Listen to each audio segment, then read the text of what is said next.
Hey everybody, welcome back to the Sideshow. My name is Mingo. This is Tony. I'm Seabass. All right, so, bro, we have some pretty good friends, bro. I gotta admit. Like, we talk shit about butter at one point, and somebody sends us knives. We were talking shit about you opening your letters like an old man with a fucking letter opener. You said no. Lo and behold, you got a letter opener, right? Right. So on, I think it was last show, we talked about killing flies with a fly swatter. And that it may leave remnants and that you got to wipe it up, right? So I got home yesterday and I walked in and there was a box from Amazon. I thought, well, that's an oddly shaped box. I don't remember ordering anything that should be that shape or anything in a box that large. So I looked because I know Sebastian orders and I know Milo orders from time to time. So I looked and it came to me. I'm thinking that maybe it could have been. I thought you meant that you opened it. Well, I did because it was addressed to me. Okay. I thought you were saying you opened it without looking. No. I looked and it was addressed to me. And it was from this company through Amazon. And I thought, fuck, did I order something in the middle of the night after all? And so I opened it, and lo and behold,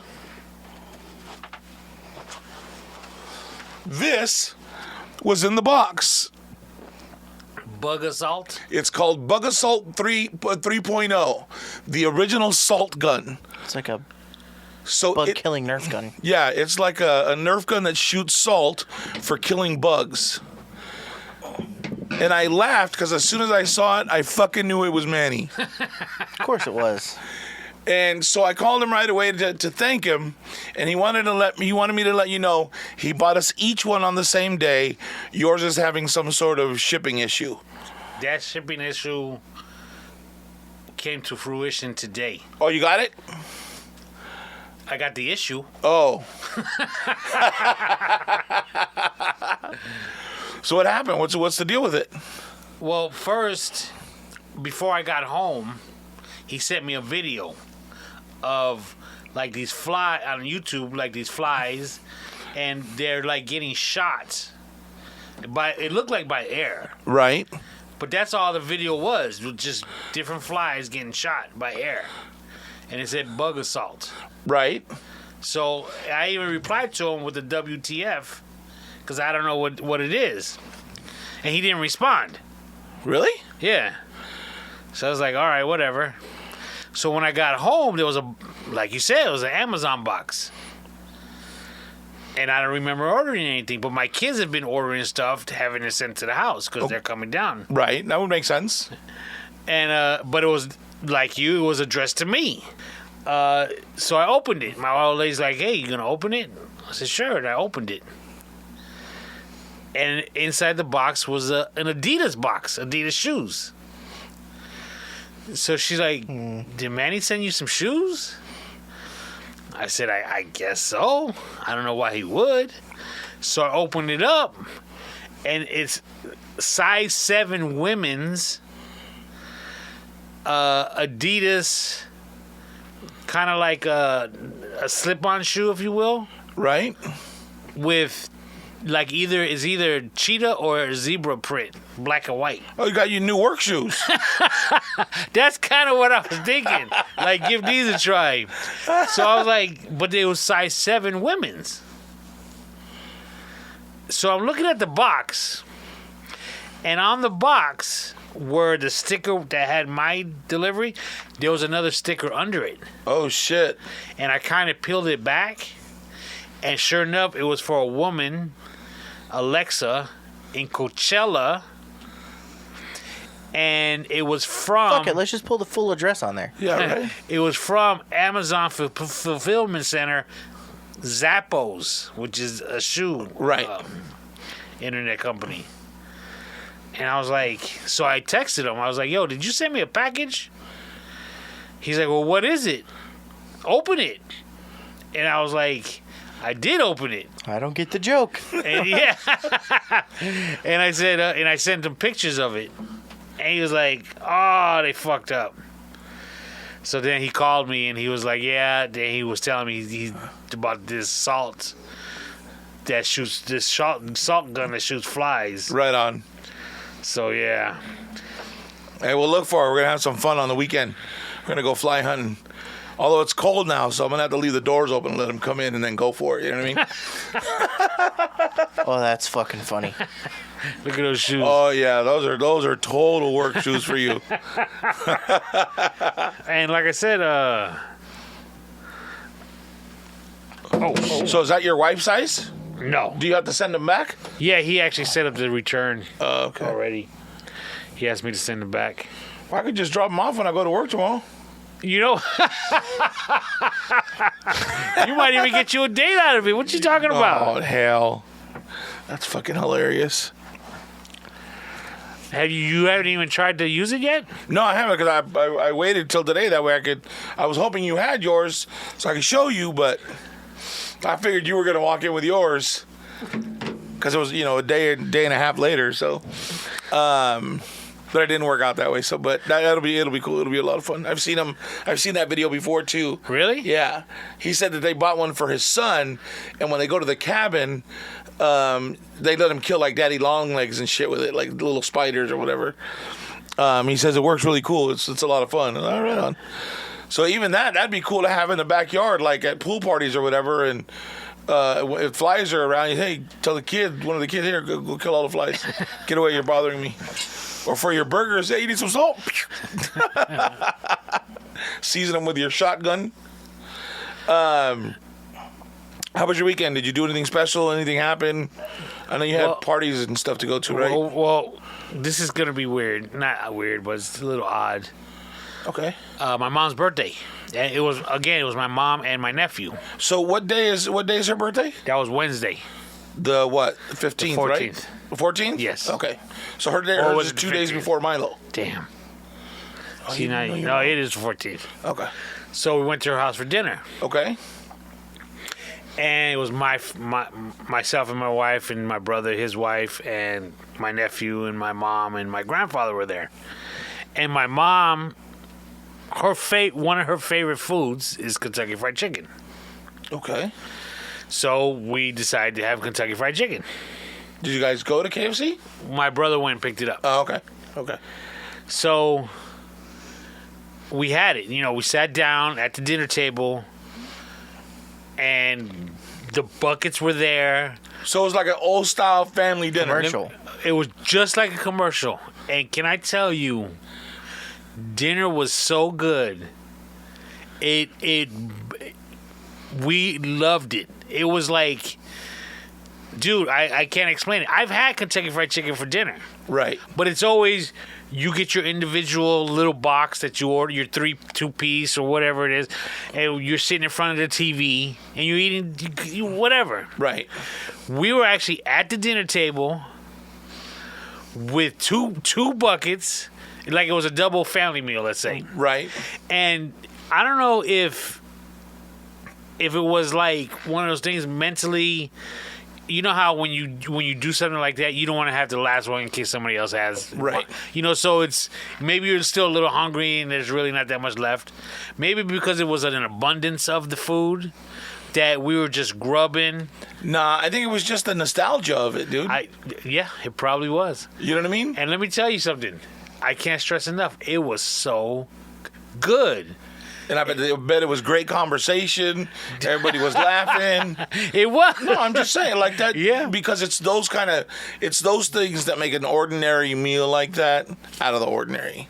I would think. You know what I mean? Yeah, it was good, dude. I'm not gonna lie. I mean, we actually said this is actually really good. And I'll tell you why I say it that way. Because on Thursday, it was Milo's birthday.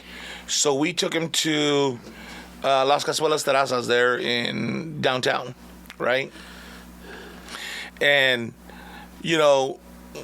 Milo's got kind of a flippant attitude about stuff. And so I had to tell him, hey, you need to make sure that you're there at 7 o'clock because there's going to be a bunch of people there and they're not going to seat us until everybody's there. So please be there on time. All right. So before I could park, he's calling me, hey, are you guys here? I'm here in front of Las Casuelas. Yeah, I'll be right there. All right. So we parked and we go up front and he's standing there and I tell the guy and he said, they're going to seat us, huh? They didn't have to wait for everybody? I said, I don't know. I don't work here. Like, right? Like, I just wanted you to fucking be here on time. I don't fucking know, right? So within a couple of minutes, everybody showed up. They sat us down. And I don't, like, there was absolutely nothing, like, I don't mean to say this, I'm not trying to be rude, but there wasn't anything spectacular about the chips and salsa at that place. Dude, but we mowed through like 4 or 5 fucking baskets of chips and salsa waiting for our food. And they had a fucking band. They set us out like in the back patio, so we had heaters all around us. It was nice and warm. We could barely hear each other, but we were all laughing, having a good time. The band sang "Happy Birthday" to Milo. Oh, that's cool. Like it was really cool. You know what I mean? And it was just a really good time. Everybody was, again talking and bringing up old stuff and doing things, and it was a really nice lunch, like or dinner. Everybody had it. We were there a couple hours too, right? Like we didn't like just eat and split, like. And by the time everybody got their food, though, like they were all full on chips. They were all full on chips because I'm serious, like we were mowing through them like nobody's business, and so that was really nice. That was a really good time. And then Saturday, right? Saturday, because him and my nephew share a birthday. Okay. So on Saturday, we went to go have lunch for my nephew because he lives down in Escondido. So he drove into town Friday night, and then Saturday we went to go do lunch for him. So that Saturday, we went to Macaro's. Is that what it's called? Maracas. I don't know why I keep calling it Macaro's. It's Maracas. So we went there. And again, nothing super special about the chips and salsa, but they were pretty damn good there too. Like good. We were sitting, I'm like, fuck, we're having a replay of yesterday. And everybody sat and everybody had a good time. And we all ate. And then we told him that it was his birthday. They brought him out this big old ball of fried ice cream. Right. And we all kind of mowed through that. And fuck, dude, it was just a really, like, I hadn't had 3 days off back to back in a really long time. So to get that and then have it to be such a nice, just one event after another where everything was really good and everybody just kind of acted right and hung out, it was really kind of cool. So it's a good weekend for hanging out. What'd you do on, so that was what? That was Wednesday, you said, right? That was Wednesday. Saturday. Yeah. And something that was my fault too, so. Oh, shit. I didn't have a problem going. So there was a couple of like little last minute things that had to be done. Okay. And they didn't necessarily have to be done on Saturday because my wife's on vacation right now. So she was like, I can take care of it during the week if you don't get to it. Right. Was I had to pick up a fragrance from Macy's as a gift. She needed something we needed something from Costco. I had to go do something at my mom's house.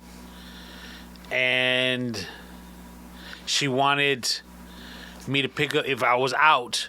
Sometimes she'll like to have menudo for breakfast on the weekends on Sunday. That's good. So she'll have me. There's a spot by my house called El Ranchito. Okay. And she has me pick it up, and she'll have it for Sunday morning. Do you eat menudo? No, I don't like it.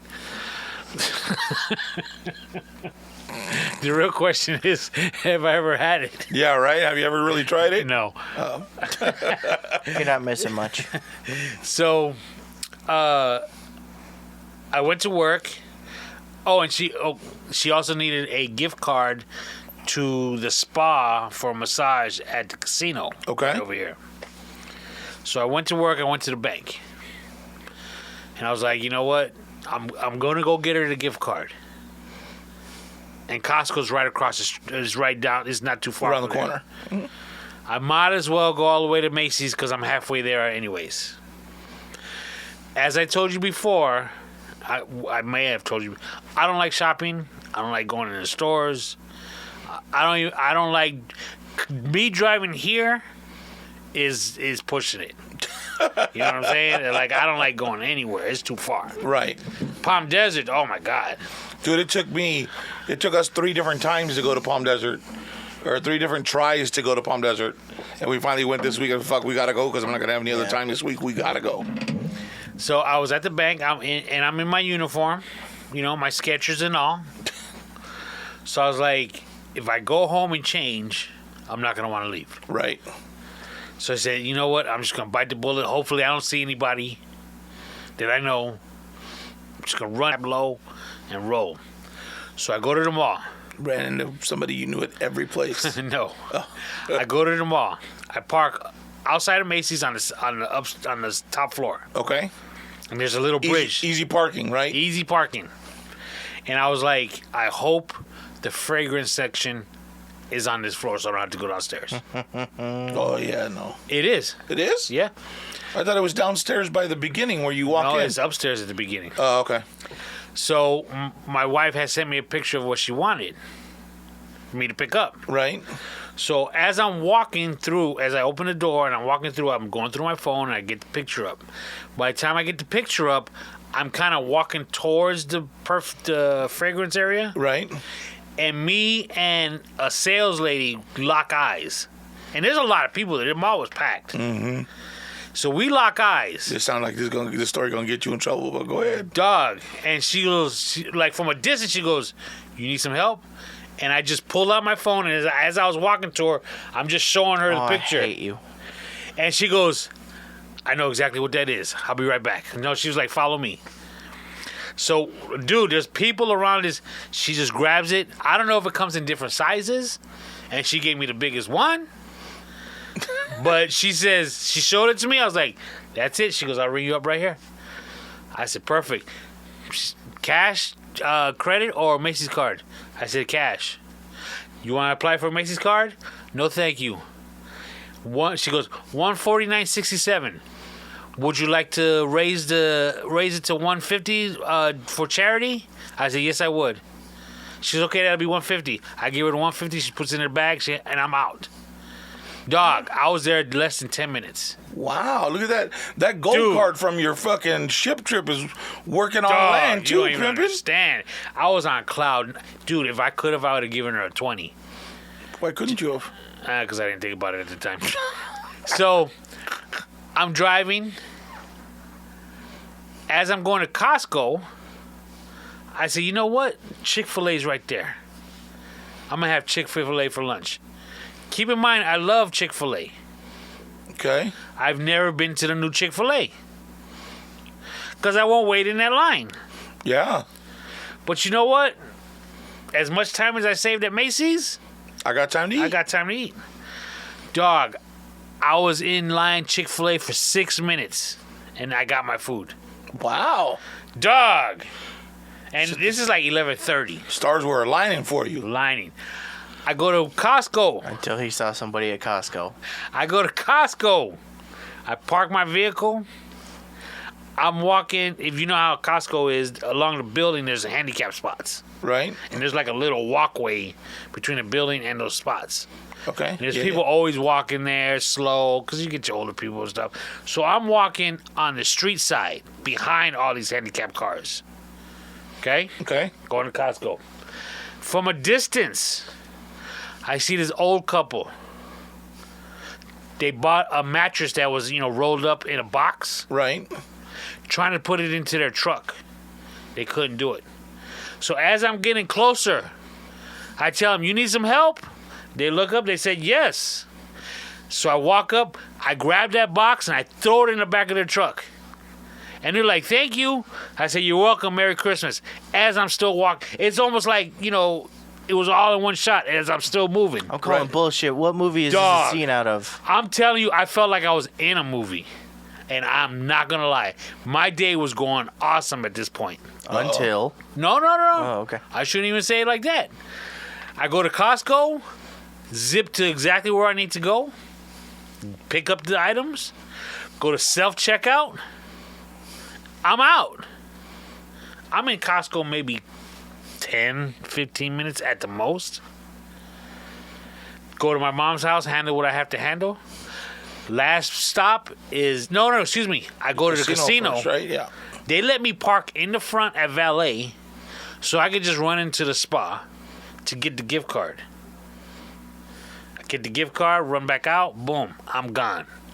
Go to my mom's house. All I had to do was plug in something with an extension cord. She needed an extension cord for a Christmas tree. Okay. I forgot to bring it. I did that. Now I go to El Ranchito. At this point, it's like 12:15. And I was like, damn, it's lunchtime. Ain't gonna be no more menudo. Dude. No, I'm not. No, they usually have it. But there's usually a line. Okay. Would you know there was a parking spot in front of the door? I walk in, there's no line. I'm out of El Ranchito within 10 minutes. And I'm home eating my Chick-fil-A, watching Teen Titans by 12:45. Wow. Dude, I can't even explain how great that day was. Couldn't ask for a better Saturday. Could It's not. been downhill ever since. No. Nope. Dude, oh my God. It like I said, it was like I was in a movie. Sebastian waiting for the until. I know. This dude. That's how it works for me. Nothing spoiled. I mean, I have to admit, when I lifted up that mattress, it was a little heavier than I thought it was going to be. Right. I was thinking it was like a rolled up Boom. pool float. Oh, yeah. You know, but it had a little weight to it. So when I initially did, I was like, ooh. But then I was like, okay, so I was ready for it. Just threw it in there. And that was the only drawback. Now they went home and they're struggling to take it out. Probably still in the back of their truck now. We should have gotten that little Mexican man's, that little dark man's phone number. That reminds me, quite a few years ago, one of my employees, he was a white dude. Okay. Real cool. I spoke about him before. Yoko Ono. Oh, yeah. We got along really well. And one day we went to his wife and my old lady, we went to the casino for brunch. Okay. And when we were leaving, he liked to play poker a lot. He was fairly good at it. Okay. I was okay. I'm okay, I should say. So we decided to get in on a poker table. They sat us on opposite sides. Okay. No biggie. You know, we just sat down, table full. There's empty chair on that side. There's an empty chair on this side. We sat down. So we're playing. And, you know, I'm not very good. And there's certain etiquette you're supposed to do, especially when certain cards get played down and stuff like that. Right. Call, match, all that kind of good stuff. So he's like talking to this woman right next to him. And he's laughing. You know, they're giggling about something. And, like, every time he's giggling, he's looking at me. You know, he's laughing. So I don't know if he's talking about me or he's just trying to tell me, you know, with his eyes something, but I couldn't figure it out. Right. So after we left, I cashed out because I lost all my money within, you know, X amount of minutes. And he was there for a little longer.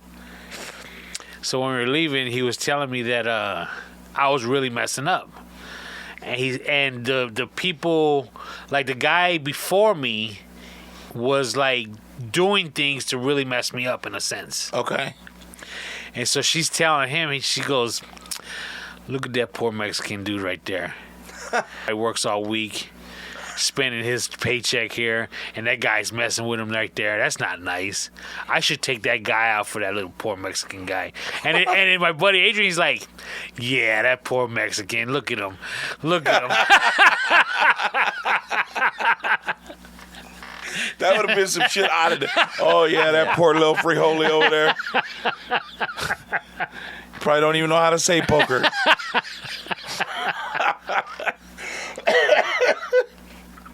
Oh, my God, dude. That's hilarious. So, Sunday, what'd you do Sunday? Was it just a relaxed day? Yeah, I think so. Hide under the covers? Yeah. I actually got some new stereo equipment for my house. Oh, for the house? Yeah. Okay. The night of that party, Uh-huh. you probably didn't notice. I don't know, you weren't even there at this point. Something happened to my amplifier that feeds my living room and the backyard.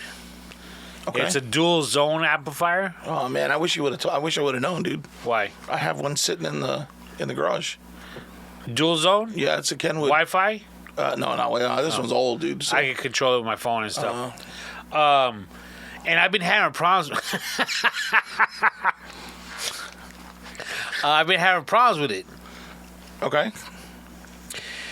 I don't know if I spoke about this last week for some reason. I'm just ringing a bell, but like in the middle of the night, sometimes I'll wake up, go to the bathroom, and there's a bright light coming out from underneath my bed because when we refurnished my living room, yeah, the cabinet that used to house the stereo equipment and a TV and stuff, we got rid of all that, and the new one we got, the amplifier wouldn't fit in it.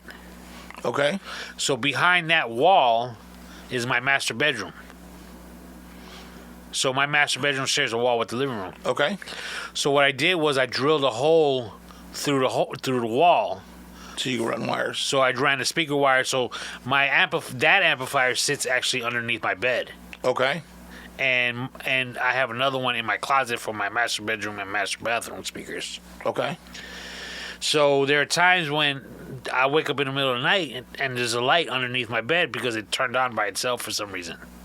It doesn't play music. It just because the source wasn't plugged in or on. Right. Wasn't on, but it just turns on. And I've had problems with it in the past. It really pisses me off because they're expensive. Right. It's a Yamaha, and their technology, their app is called Music Cast. Okay. So, anyways, that night something happened. When we went to walk Candy Cane Lane, my daughter had called me and she was like, "I'm having problems with the stereo. What should I do?" Maybe it was the water that was on your floor. No, the water happened much later. Yeah. Yeah. So what I did was that night when I got back, I grabbed the one from my closet that runs the master bedroom and bathroom, and I put it under my bed, plugged in those speaker wires, so we had music for the rest of the night. Nice.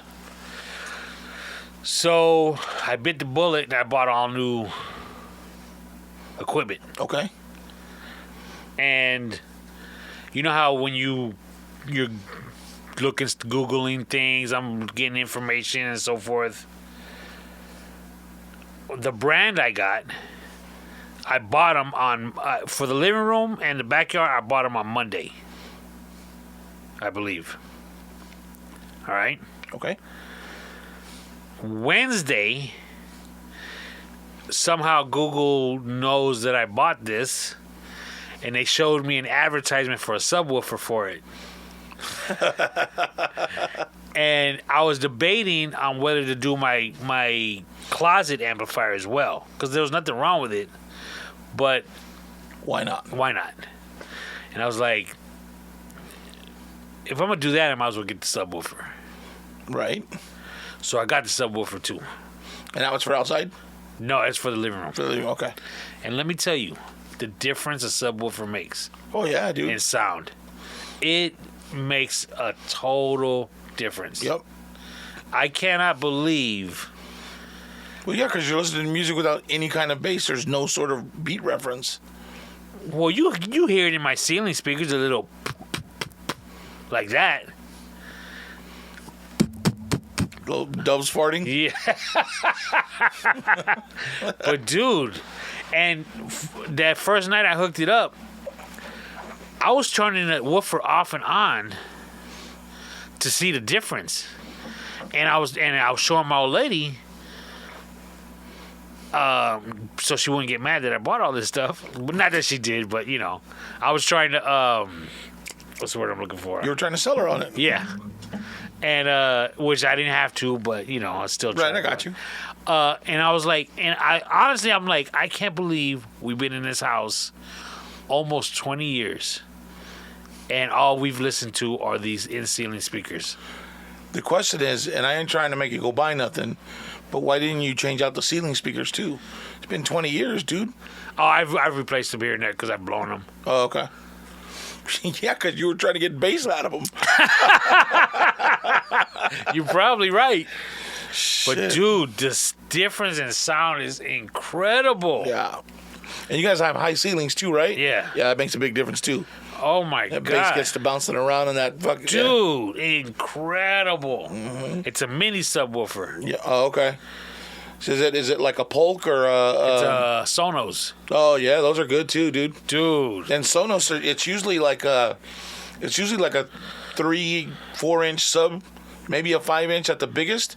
But what they do is they take it and they run tubes inside of it, so it's chambered, and so like when you build boxes for subs, there's a certain way to build them. Like they have to have a certain amount of airspace behind them, and then depending on the range of hertz that you're trying to get out of is how you build the box. So either you have just a square seal box that goes behind it, and that's for hard bass.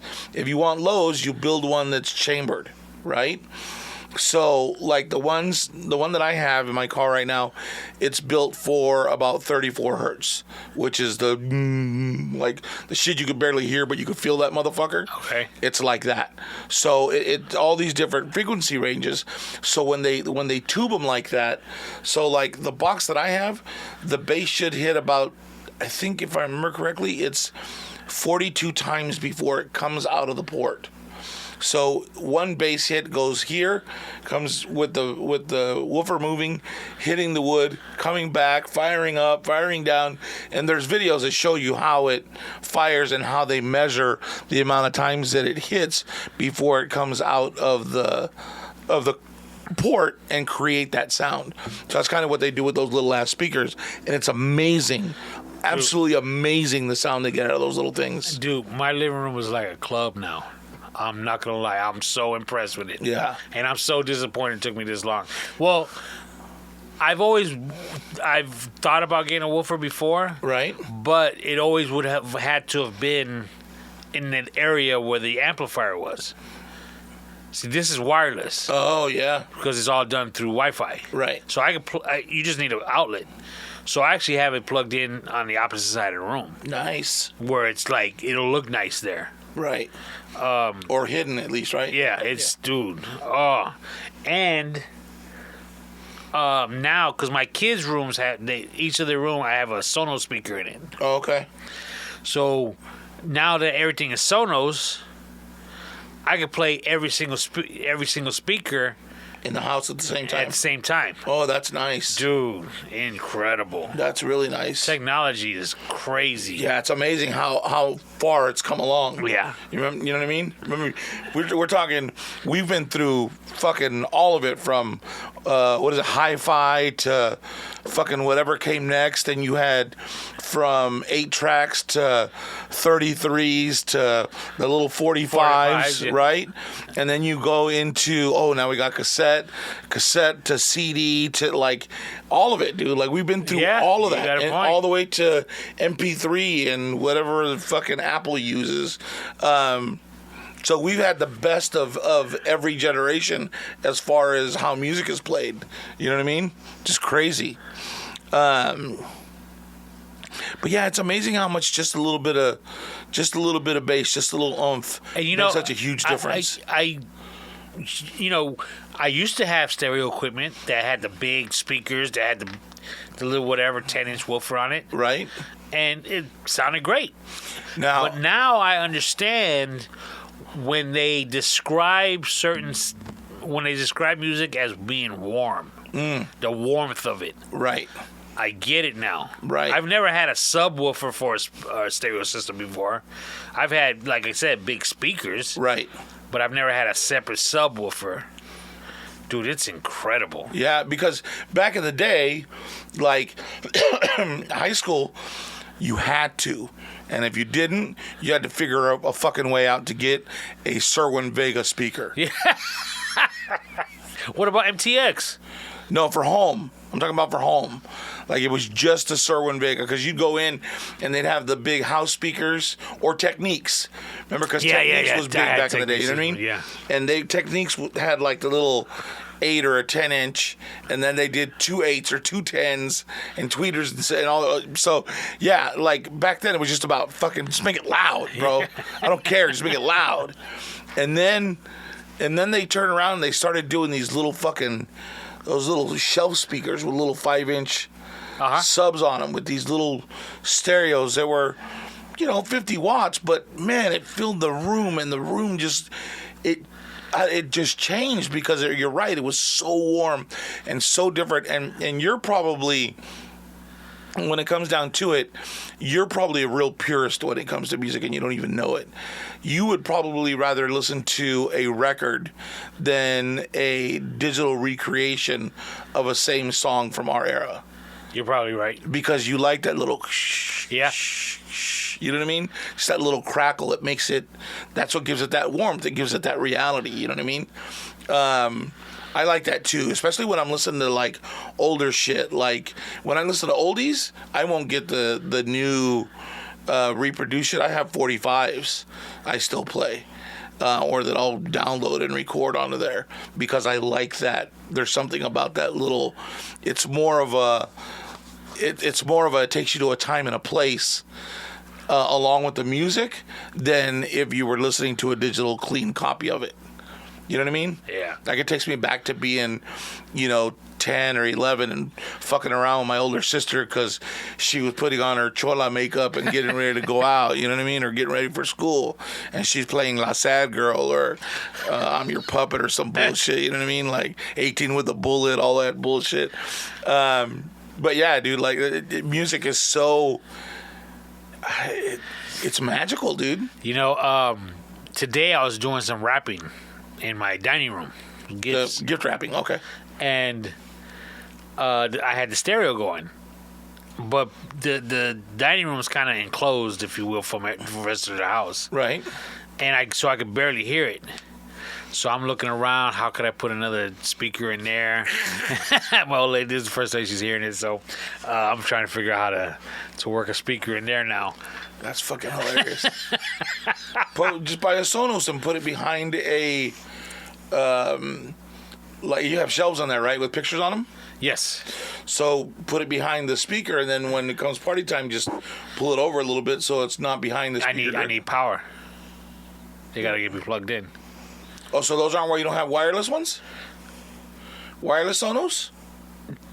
They're wireless in regards to sound. But you still got to get power to them. You still got to get power to them. There's no power in that room? Yeah, but then you're going to have a cord. Okay, you know what I'm thinking about doing?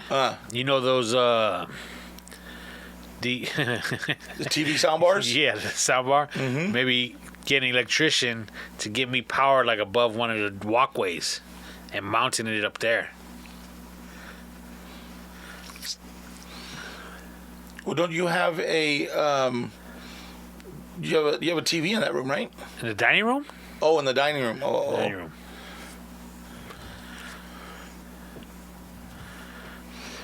I'm trying to help you out. I'm trying to think. Well, because if there's power on the wall behind it, there isn't. There isn't? No. On either wall? Well, where I was contemplating, I was in there looking. No, it's above the doorway, the walkways. So there's no power up there.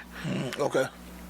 But they actually make these, and I don't think it will look good. They make these little stands if you got the shelf speaker.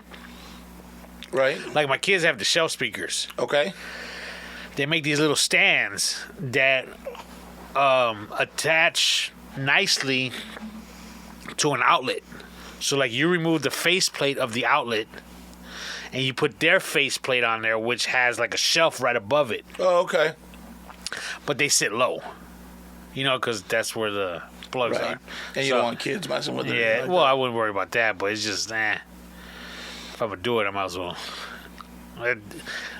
Love, I'm not really gonna do it, at least not yet. Don't worry about it. It'll be some time before I do it. There's a way to do it, though. Oh yeah, don't get me wrong. Even if you got like those little like you know how they have those shower ones where you put them in the corner to hold your shampoo and shit, the little corner shelves. Yeah. Don't get me wrong. I've thought of all that. You still just need the power. Yeah, the power is the issue because I'm not gonna have a cord running down the wall and Nah, but we could do it though, Tony. Get that shit. Even if you get it from like your, Because they can run power from the lights. Oh, don't get me wrong. I know it can be done. It's just, number one, those speakers are expensive. Look, Tony, you've come this far already. Like, you know what I mean? You see, but if I do that, then I'm going to need one in the other living room, too. So do it all at the same time. You see what I'm saying? You do it once, just bite the bullet, and it's done.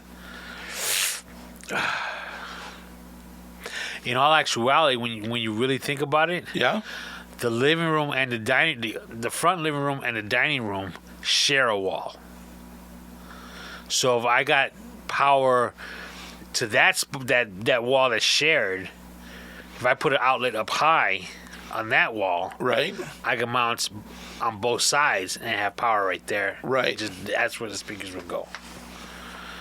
Yeah? Yeah, it's a thought. You could even put them on a swivel to give you more sound in the living room when you do have a party. Because you're going to have them facing a certain direction, right? So put a swivel on so that when the party's on, you turn them the other way and they're facing that living room. Bam, extra sound. You know what I'm saying? Yeah, That might work.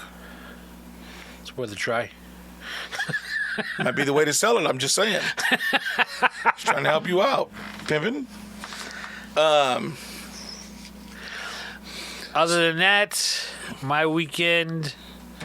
Oh, I got invited to go to dinner Sunday night. Okay. He's actually a customer, but we're kind of friendly with each other. Okay. And he hit me up on Sunday. Hey, you want to do dinner? I'm in town, 7 o'clock at this spot. And I was like, 7 on a Sunday? Dog. I'm in bed by 8, you got to remember. Right. So I was like, man. And my wife's like, you should go. Because I don't know if I said this last week. He's the one that invited me to go, if I told you, to go watch Dave Chappelle and Chris Rock. Oh, no, I didn't know. Yeah. He had some tickets. And Right on. so I wound up going. We went to an Italian spot in Palm Springs. Now, When you say you went, you're talking about dinner, not Dave Chappelle. correct. Okay. I couldn't go to Dave Chappelle because it was my mom's birthday that night. Right. Okay. So it was at an Italian spot that it was like, I'm not going to say true Italian, but like their beer, they didn't have traditional beers. They had like... They didn't have Ultra. They didn't have Ultra. They didn't have Bud. They didn't have Mexican beers. Faguzzi Bubbles. What do you get one of them? You get a pint of that shit. Like their pizza, they didn't have pepperoni. What? They had certain ones. Yeah, it was good. It was an uppity, Yes. not exactly true, but an yeah, okay. So more traditional. Yeah. So he says when the waitress came to take her order, he goes, hey man, if I order this roasted cauliflower, would you have some? Now at that split second, I thought to myself, all right, you're either going to say no and have to probably explain to him how you don't try anything and how you have the taste bud of a 12-year-old and have to go through that with another person now. Right. Or you say yes And just work your way through it. and work your way through it and seem like a normal person when it comes to trying foods. Okay. So I said yes. I immediately thought of my old lady telling me you need to try different foods. Right. I also immediately thought about Manny because he listened to the last episode about me not eating. What were we talking about last week? I said I didn't like it. What was it? I don't remember, but yeah, I remember we were talking about something. He hit me with a text. He's like, dude, you sound like my 4-year-old nephew. You don't eat nothing. You don't try it, and you say you don't even like it. Mm-hmm. So he was trying to shame me. Okay. So I immediately thought about the two. And can I tell you? You loved it, huh? I wouldn't say I loved it, but it was good. I got to tell you, It was good. I'm like you. I'm not like, there's certain things that I'll try and I'll be adventurous on shit. But like cauliflower is just one of those fruits. It's like, or one of those vegetables that you're just kind of like, but it doesn't really have any taste, right? So when we had the station, we were doing this giveaway with California Pizza Kitchen. And we went in there, and we met the manager and stuff. He sat us down and fed us, right? And that dude brought out every dish he made. And they made, what was it, buffalo style? Cauliflower. Holy shit, bro. It was breaded, and dude, it tasted just like chicken. Like, it had a little bit more of a bit of a bite, but it was fucking delicious, bro. I must have eaten like 3 or 4 of them. And I told Sebastian, I said, dude, you got to try this. No, I don't want to. Dude, you got to try this, dude. Like, this shit's good. It tasted, because they added some seasoning to it. Right. And it tasted right. It reminded me of the perfectly grilled corn on the cob. That burnt taste to it, which is good. Just a little bit of a snap. Yeah, it was. I was like, wow. And I even, I faked it like, oh yeah, man, this is actually pretty good. I would have never thought. He's like, it's good, right? I've had it before. I was like, yeah, it's not bad. But inside, I was like, wow, I'm really impressed right now. And I'm eating it. All right, bullshit. I bet you, man, I can't wait to get home and tell my old lady and tell her how much I liked it. Fuck you, Manny. Roasted cauliflower. It was very good. You know, there's one that I'm going to say that I've never tried. And I've seen a couple of places. Or maybe I did have it. I had it at a place called Eureka. It's this hamburger joint in Indian Wells. They also have some sort of, is it not truffle butter, but truffles and cheese, or truffle and something that they dip for dipping the French fries. Oh my God, dude! And then we tried the little, what are the little cabbages called? Brussels sprouts. Tried the Brussels sprouts like that. They were like butter and garlic and olive oil. Fuck, dude, they were phenomenal. I was like, hey, these little cabbages are pretty goddamn good. Only time I've eaten them, but I would do it again. I was really surprised at how good they tasted. My niece Jackie, she's a vegetarian. Okay. I'm sorry. And I told her I had that cauliflower. She's like, it's good, right? I was like, it was actually really good. She goes, okay, now you try the veggie burger. I was like, whoa. Yeah. Pump the brakes. Yeah, you're jumping way too far ahead. That's not even pump the brakes. That's put that fucker to the floor. The fuck? How do you go from, hey, I tried a piece of cauliflower to, great, try this burger? Yeah, no, I'm good. So our Sunday started out like at fucking 6:30 in the morning, bro. We got up, we went and bought donuts. Oh, nice. Went to my sister's house and started helping getting everything together to make fucking tamales. Bro, we were there all fucking day. We made, are you ready? Yes. 400, a little over 400 tamales.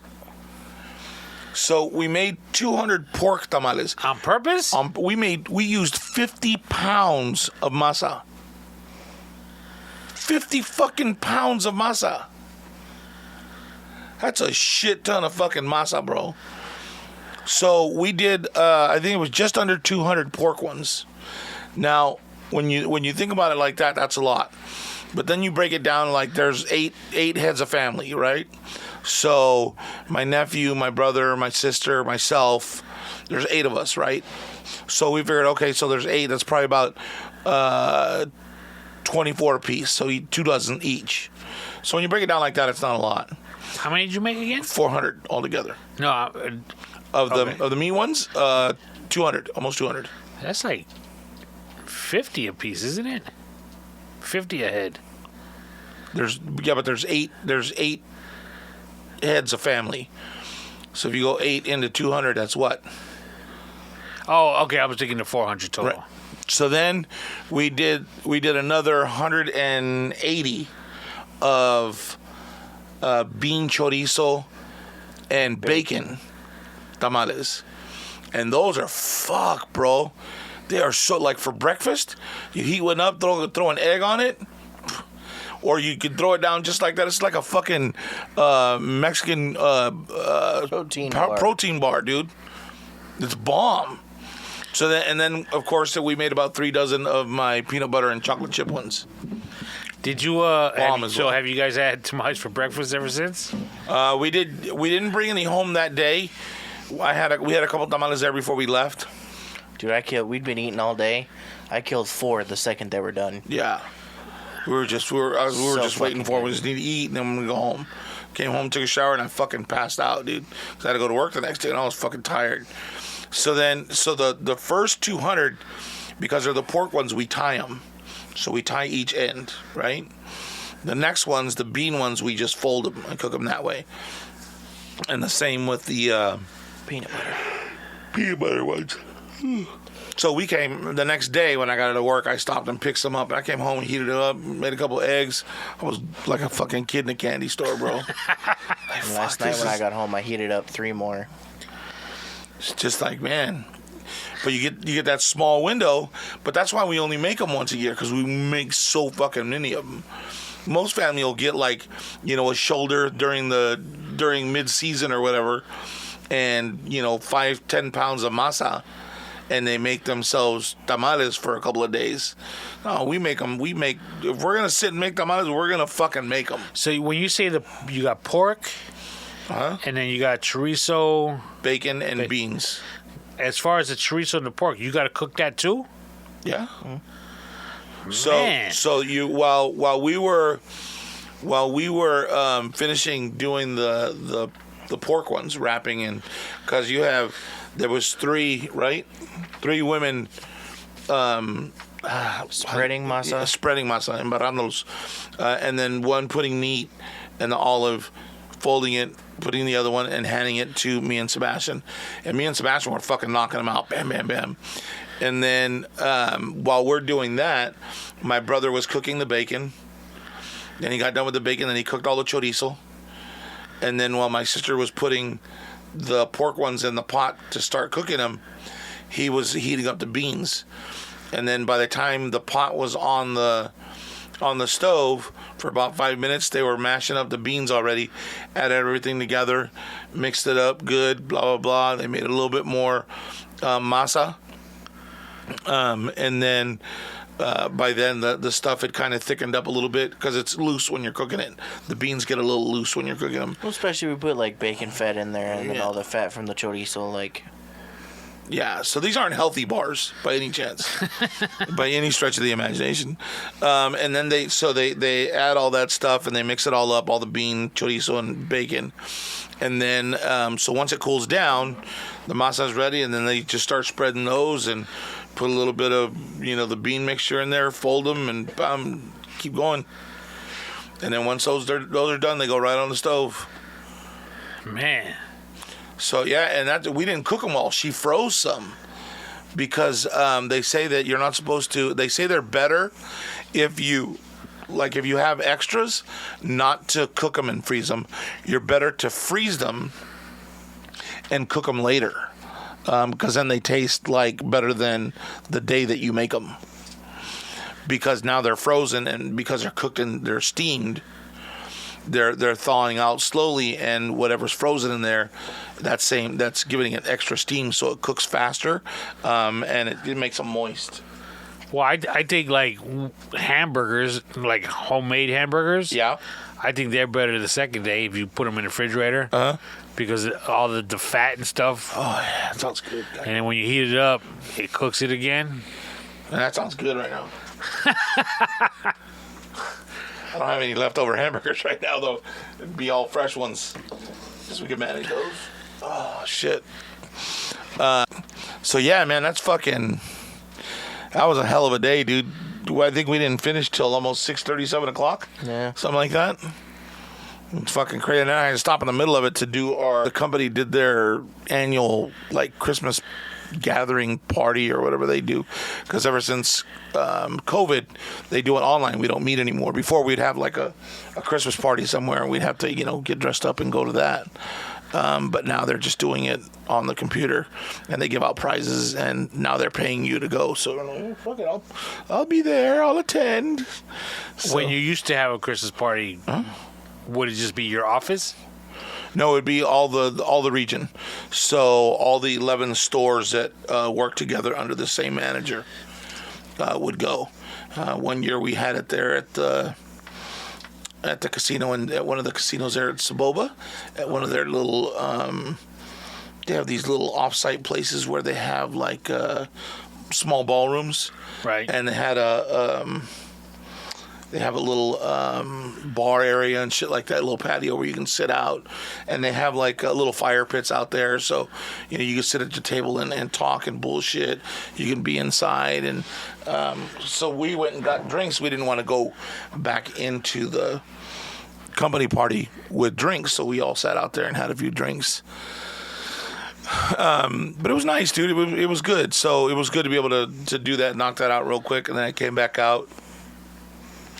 They were just finishing the bean ones when I went to the meeting. I came out. They said, okay, all your peanut butter ones are there. Just put them all together. So I sat there and wiped them real quick. Let's go. Let's get it They done. make you do those because they're yours? Yeah, because they're yours. So, because like my sister, when we left, she still had to do her potato and cheese ones. So it's just like, fuck, man. What are you doing? Who are you trying to feed? Like, you trying to feed the homeless? Like, you ain't got nowhere to eat that shit up. So you guys left your sister to do those by herself? Yeah. That's cold, man. Well, she wasn't gonna do them that day anyway, Oh. so she had the potatoes soaking in water all fucking day. I was, well, I don't know why you did that. You're gonna pull all the starch out of them. They're not gonna stick together. But it was good though. It was a good time. Everybody had a really good time. Everybody hung out. Like, she didn't even have she has one of those fucking refrigerators like Champ. With the screen on the front of it where you can see inside. Screen? Yeah. And she was trying to show how she fucking connected her phone to it, is playing music because her fucking fridge has Spotify and shit. You need to hook up a subwoofer to your fucking fridge because it sounds like fucking headphones. Oh, I'm all about that subwoofer now. Right? It makes a big difference.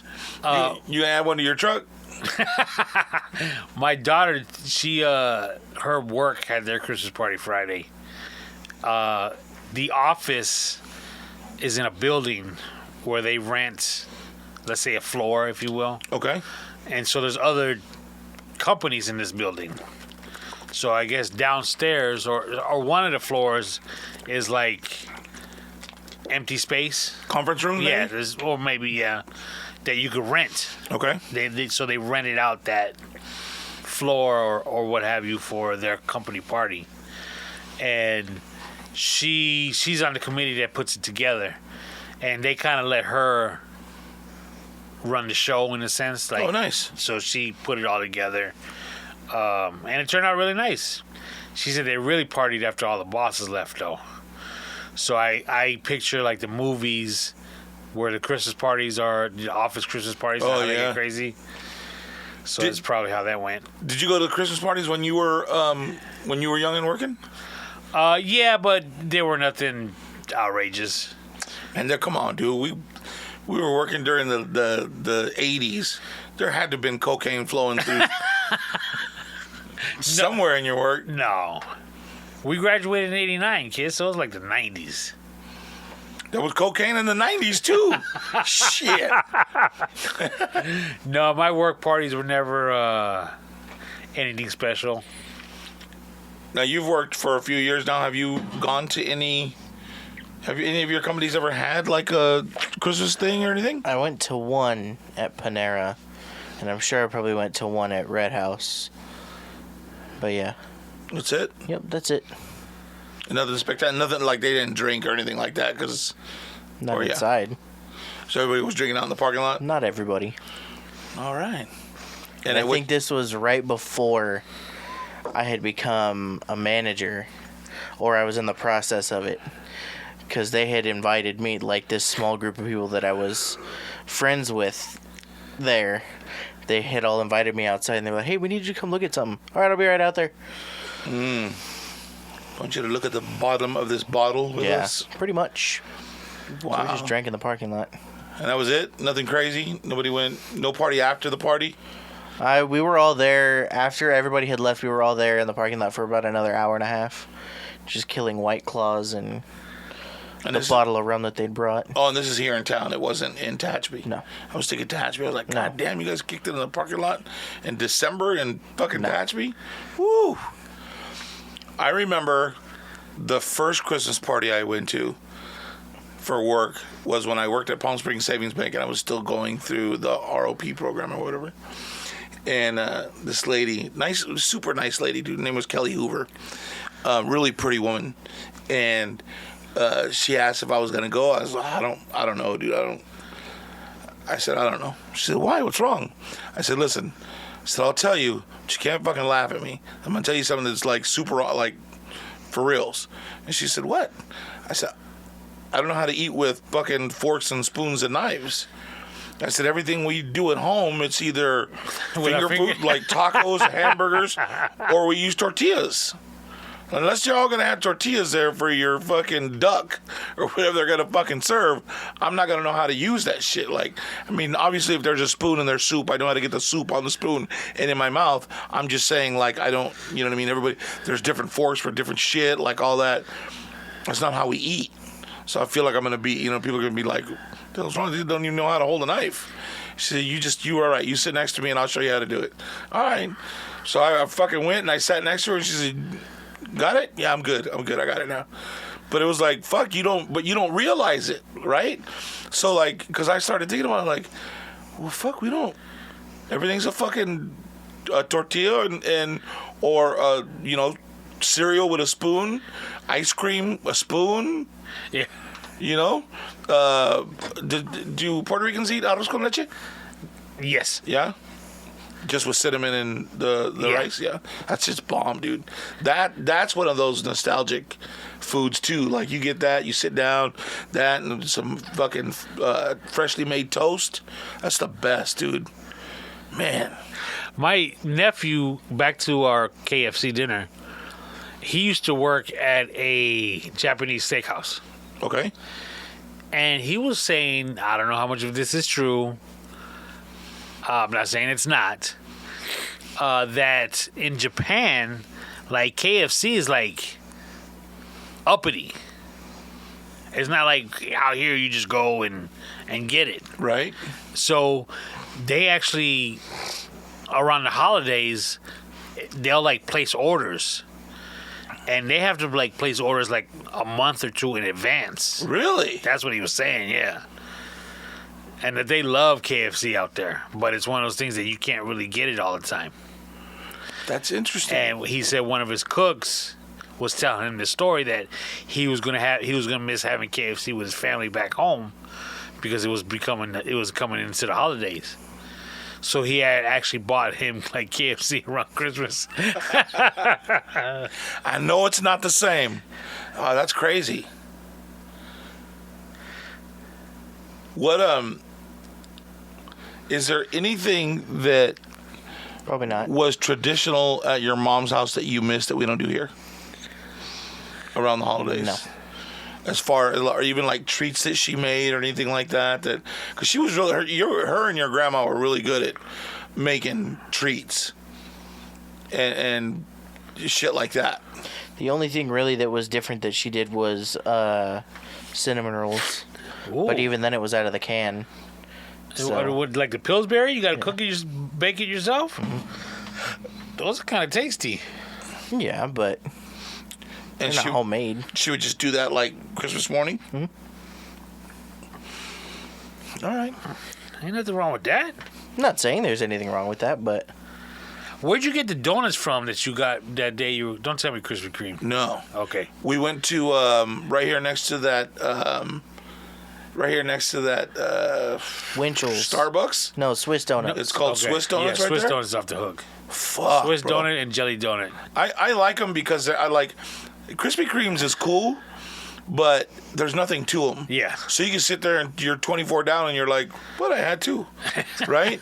But you get two of them like real thick, cakey ones, and you know you had something. You know what I mean? Every once in a while, this weekend was one of them. My wife works on majority of Saturdays, Okay. and I don't. So she'll ask me either Friday night or Saturday morning if I want donuts. Like she'll run to the Swiss Donut. Okay. And hook me up. Where's there a Swiss Donuts there in Kansas City? Right next to Cardenas. It's actually jelly donut, but okay. Swiss and jelly are pretty much the same. And I love their croissants. Dude, I was telling him, we were standing there and I was like, because I looked up and they had those croissant sandwiches, right? Like almost $8 for a sandwich. And I was like, fuck, that's expensive. And I looked down and I saw the size of the fucking croissant. Dude, those croissants are off the hook. I was like, holy shit. So she'll get me a croissant and either a chocolate bar. So when you say jelly. She'll get you a croissant, is it just a croissant or like the breakfast? No, just a croissant. Oh, okay. Yeah, those are nice. Those are nice and big croissants, dude. Oh, that's my breakfast of champions right there. But I would get it with the eggs and the ham that they put on it all day long, bro. That's good. You eat that. I'm not big on sweets for breakfast. I would rather eat a meal for breakfast, and a meal will last me through the day, for the most part. If I sit down and had a donut or two, shit, dude, within an hour I'm shaky. Like, ooh, shit, I'm fucking crashing right now. I need something to level out. You know what I mean? Give me an orange. Give me a soda. Give me something. Like, I'm starting to sweat. And she gives me with an orange juice and a milk. Dude, it's the best. Did you ever ditch at Palm Springs High School to go to Winchell's? No. No? Not a big fan of Winchell's? No, not at all. Why? Wasn't Winchell's good? Winchell's was good for the time because that's pretty much all there was. Did you ever go to Suki's? Yeah, that's what I was about to say, Suki's. Yeah. You talk about it. You talk about a motherfucking cinnamon roll. Dude. But I tell you what, are you a fan of Bear Claws? No. Oh. Look, I've never had one. If you're a if you're a fan of Bear Claws, go to this fucking Swiss donut place right here by Walmart on Monterey. Fucking phenomenal, dude. It's really what good. is a Bear Claw anyways? So a Bear Claw is it's kind of like croissant, kind of that pastry. Is it more flaky pastry than butter? So but they shape it kind of like a bear, like a claw, right? I've seen them. And on the inside they use it's like a fig paste. You know what a fig is, right? Yeah, I don't like it, dude. It's really sweet. It's really good. And then sometimes you can get them with like cream cheese and forget it. Cream cheese and cherries, or cream cheese and blueberries. But this one was just that, and on top they put, the white sauce, and then they put all slivered almonds. Man, that shit was so good, dude. It was perfectly it was good, dude. Really, really good. Had a hard time understanding the Asian chick behind the counter. Because I wanted 2 dozen. I didn't even know where I was. Give me 2 of them. Give me 2 of those. Blah, blah, blah, blah, blah. How many? 14. Look at Sebastian. Just keep ordering. All right. My wife and I were on this. We are currently on this kick right now. This is like the 3rd time in the last 3 months, maybe even 4th, at least 3rd. Cinnabon. Cinnamon rolls. I haven't been. You know what? I haven't been to the mall in a while, dude. She just went to the mall to go shopping, and she brought a 4-pack home. Oh, yeah. And dog, so good. Do you get them with the nuts on them or no? I'm not trying to be funny. I'm just asking. The walnuts. That's what it is, right? They're walnuts, right? I think it's pecans. Is it pecans? Those are called sticky buns. No, we don't get that. No. Just a tradition. I'd like my cinnamon rolls with no nuts, please. And they make them fresh all day long, right? For the most part? Yeah, I think so. Man, those things are good. Like Suki's, dude, that cinnamon roll was off the hook. And I think you could, like the jelly donut cinnamon roll, you could probably do it too. All they did was, it's the cinnamon roll. They put butter on it and put it in the microwave for a little while. Right. Let the butter melt. That sounds so good. Oh, man. We got some cinnamon rolls in that Pillsbury cinnamon. We might just have to do them. No, you can't do that because it's out of the box, and Sebastian wants it fresh. Mm-hmm. No, it's not Christmas morning. You can have them out of the tube tonight, right? Wow, that sounds really fucking wrong. But yeah, we might do that, dude. It'll be dinner tonight. We're not gonna fucking do that. Some cinnamon rolls. No, but we'll think about it really hard. Hey, so what ended up happening with your fucking bedroom and all the water? Are you getting new carpet? Funny story. Now that you mention it. Okay. The flood happened Saturday night. Sunday, I had fans on them, blowers, carpet blowers. Right. Monday, we went to work. I told you I turned the heat up in the room. Right. And I just let the fans go all day. When I got home, the carpet was dry. So I was like, cool. At least I thought the carpet was dry. Yeah, because you got to the padding. Right. But the house stunk. Ugh. Like bad. Like musty, humid. Mm. And I was like, man. So I called the carpet guy that I use. Right. And he couldn't make it out till Saturday. So like, no problem, at least we're going to change the pad. I think I said if we have to do anything more, we might as well just get new carpet. Right. So he's like, okay, I'll make sure to bring at least a pad, and then when I see it, we'll go from there. I was like, cool. So that was Monday. Monday night, some areas walking barefoot felt cool underneath, and like if you push hard, it still felt kind of like it was wet. So I was like, okay, at least it'll get handled Saturday.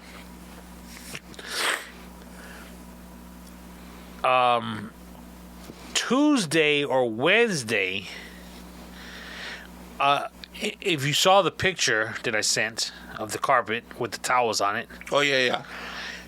I have a sliding glass door. If you saw that, you'll see it in front of that on the floor is a long pillow. Okay. That's my dog's pillow. She likes to lay on it and look outside. Sometimes she'll sleep on it and stuff. Okay. That pillow is actually right next to her bed, which is right next to me. So I accidentally, for whatever reason, I kicked the pillow. And when I kicked it, the carpet underneath was wet. So when I lifted up her pillow, the bottom of her pillow was wet. Okay. So I was like, oh, shit. So I took it off and I put her pillow on what do you call that little... Like ottoman? Ottoman in front of our bed. Okay. And, so it'll dry out. The next day, got home from work, the house did not smell. The pillow was dry. The carpet was dry. Really? Yeah. So did you still have the carpet guy come out, though? Okay, so I told my wife, I said, I messed up. I shouldn't have had to call the carpet guy. I should have removed all this stuff that was in the area of it getting wet, and I wouldn't have had to call the carpet guy. Right. But I can't cancel on him, because if I cancel, the next time I really need him... You'd be like, fuck this. Yeah, exactly. So I was like, we're going to get it done anyways. It's cool. We'll just have him come. Dude never showed up on Saturday. Really? Yeah. So she's like, well, you going to call him? I was like, no, I'll wait for him to call me. He's not getting tipped at Christmas. He didn't call. So on Monday, I texted him. I was like, hey, man, I waited for you Saturday. I didn't want to bother you. I didn't know what your schedule was like. And I knew we had an appointment. I said, but I tell you what, the carpet's dry, everything's good. We're gonna redo this bedroom anyways in the next couple of months, so I'm just gonna call you when we're ready to do everything. And he was like, okay, I'm sorry, no problem. Boom. So I'm good. Wow, that was it? Wow. Why you say it like that? No, I just thought it was anticlimactic. Yeah, I thought that the guy would be, hey man, I'm so sorry, like, I didn't mean to leave you hanging, like, blah, blah, blah, whatever. You're right. Something a little bit more than, oh, all right, cool, yeah, just let me know when you're ready. Yeah, you're right. Because then I'd be like, well, wait a minute. Let me know when I'm ready. I'll let you know I was ready this weekend. Where the fuck was you at? You know what? I think You're right. And had I really been waiting on them, I probably would have taken that attitude. Right. But because I'm thinking I just saved myself a few $100s, I'm good. All right. Yeah, okay. You would have what? I probably would have had it pulled up a little bit of it just to make sure that it wasn't any kind of mold or anything underneath. You think? Yeah. Better safe than sorry, dude. That fucking mold comes up quick, bro. Now you got me all twisted. What? You just said bruh. What's wrong with bruh? He's too old for that shit. I'm too old for a lot of shit that I do. But it's cool. True. I wear that motherfucker. I'll give up. About to wear a hole in my Stacey Adams. You're gonna be one of those cringy old men. Yeah. Also, can't you go nose blind to shit? Yeah. Nose blind. What is that? Where Like you got so used to smelling that mold that you can't smell it anymore. Well, I mean, Like that musty smell, like you got so used to it that now you, oh no. It's no. gone. Well, honestly, when we'd walk in, you could smell it bad. Yeah. But after like 15 minutes, like you said, you're just used to it. Yeah. So it didn't smell. And like I said, the next day afterwards, I walked in and there was no smell. Good. That's all. I mean, fuck's all you can ask for, really, after that kind of fucking swimming pool in your bedroom. You know what I mean? Ah, man. I'm not trying to fuck with your head. I'm just saying, like. Well, again, it kind of is time for us to redo that room. Right. It's been like that since we moved in. I mean, we have redone both living rooms and the kids' rooms. Okay. Our room has never been changed since we moved in. Okay. So we probably will be doing that anyways. So, tile everywhere but the bedrooms? Wood floor everywhere except for the bedrooms and the bathroom. Nice. Bathrooms have tile. Pantry has tile. And the bedrooms have carpet. Right. Yeah, I'm thinking about maybe changing that. I needed to redo mine, like the fucking the floors like that. These concrete floors, like the tile, are fucking hard on your knees, dude. No matter what you do, like after a while, they're gonna. You got tile in your bedrooms? Yeah. Yeah, and then you get up and it's fucking cold as fuck. Yeah, somebody, maybe even a couple people told me I should have just done the wood floors throughout the whole house. Obviously, except for the bathrooms. Right. And just use area rugs for the bedrooms. But now I'm kind of happy I did carpets. Yeah. Yeah. It's hard to do it. It's like, I'd like to do it here, but it just, the sand that blows out here is just too fucking, and the sand that would be like, have you ever seen underneath carpet? Yeah. Man, I don't know. Like, we went away from carpet when we moved here. Well, I actually live at my sister's house, and after that, like, I'm good. I don't want carpet. But then there's times where, like, I'm in the living room and I'm like, fuck, I'd like to lay on the floor, but that motherfucker's hard. I'm cool. I'll stay on the couch. Thank you. The funny thing is the shag on our original carpets, which is still my bedroom, Right. was shorter. It's not what do they call that, Berber? Right. It's not that, but the shag was short. Okay. The kids, when we redid their bedrooms, the shag was longer. And I'll be honest with you, man. I was like, man, this feels good on your bare feet. It felt soft. Right. I was like, wow, did he put extra padding under here? He's not, baby. I'm gonna sleep in I'm gonna sleep in Junior's bedroom tonight. Yeah, I don't know. I go back and forth with it because I want to do wood floors here too, but if I do that, I'm gonna do wood floors and go ahead and change the bedrooms and stuff. But I'm not ready to do all that just yet. It seems like a lot of work. And one of the problems that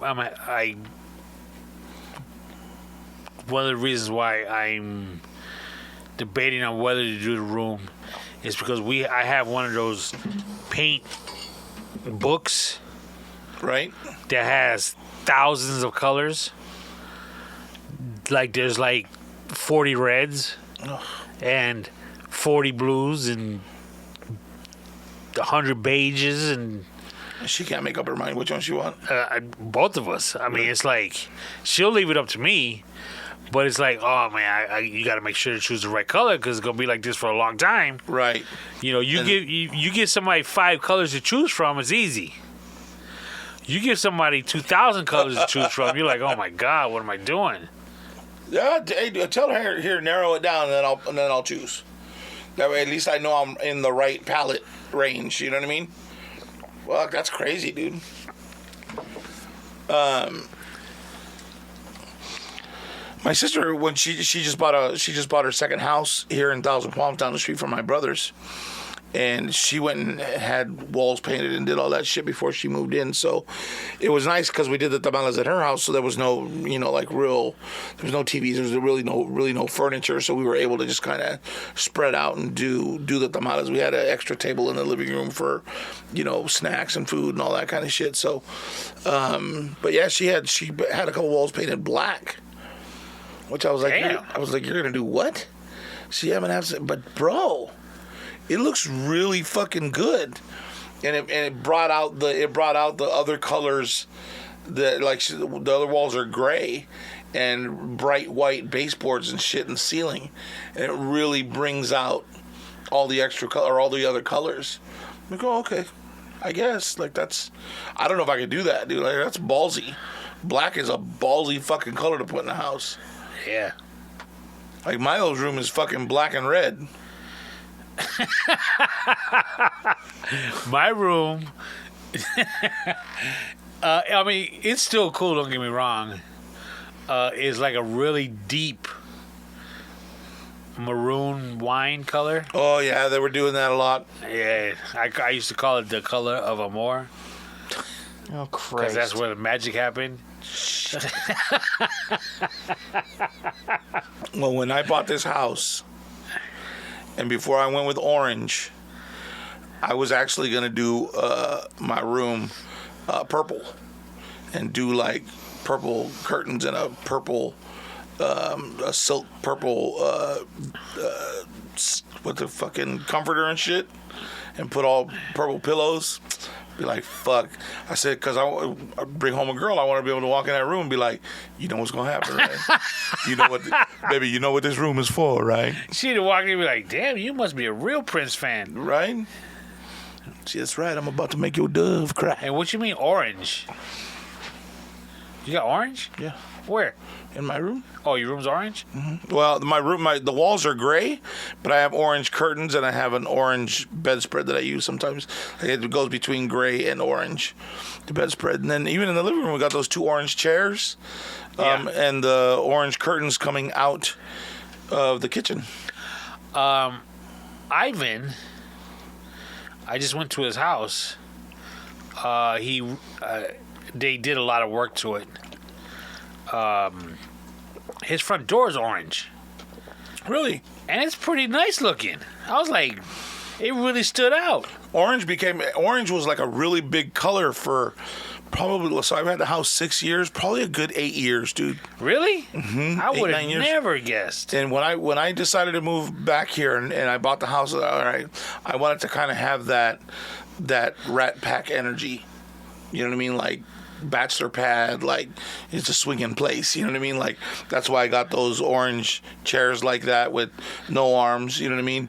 I have the drink cart that's very fucking Rat Pack-esque, and then the table, well, that's, I had found a fucking table, bro, that was like that tinted glass on the top with wood around the outside.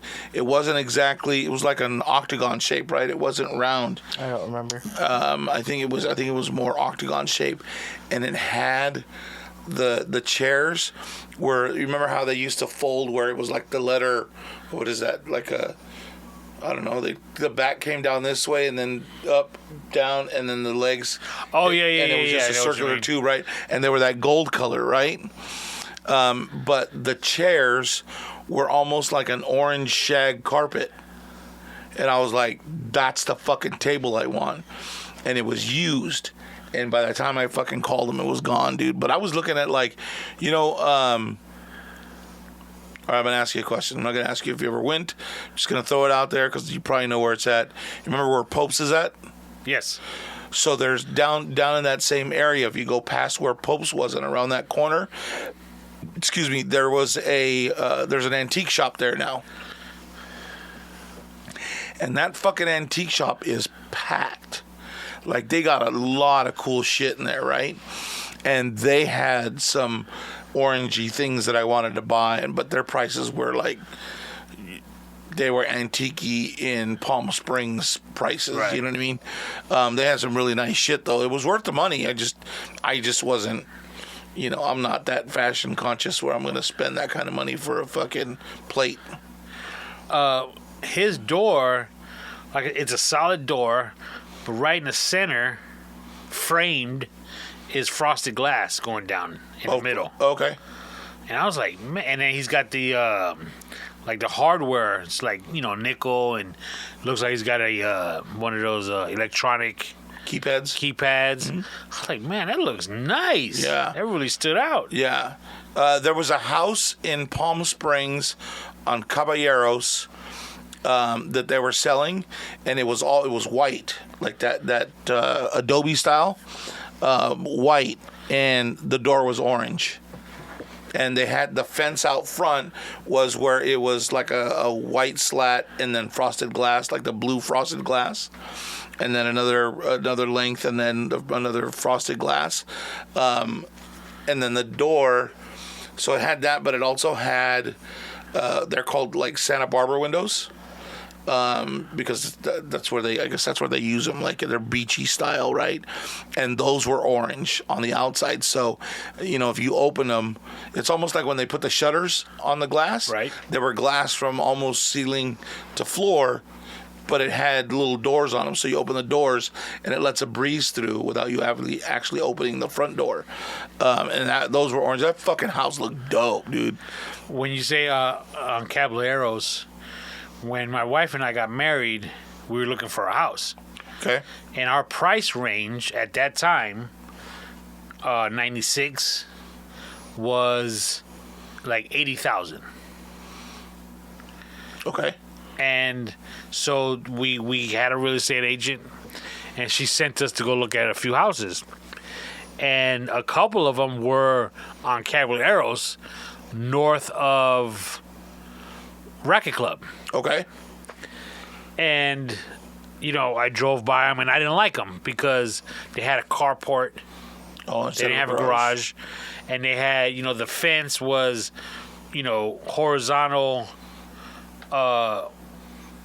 wood, let's say 2x6, 2x8. Right. And it was one of those things that you and the neighbor, like, you had one going across, and then he had one just below that one. Yeah, they were staggered, right? Yeah, exactly. And I was like, no, I didn't like that. I was like, no. Too easy for them to climb. Yeah, and I wanted a garage, for the vehicles, all that kind of good stuff. So we wound up buying one in Cathedral City because, again, at that time, 80,000 wasn't crazy. Right. You just were just getting a basic house. Right. And there were plenty. They were out there. Fast forward 2 years after that, those same houses were going for 200, 300,000. Wow. And I was like, what's up with these houses? Why are they so expensive?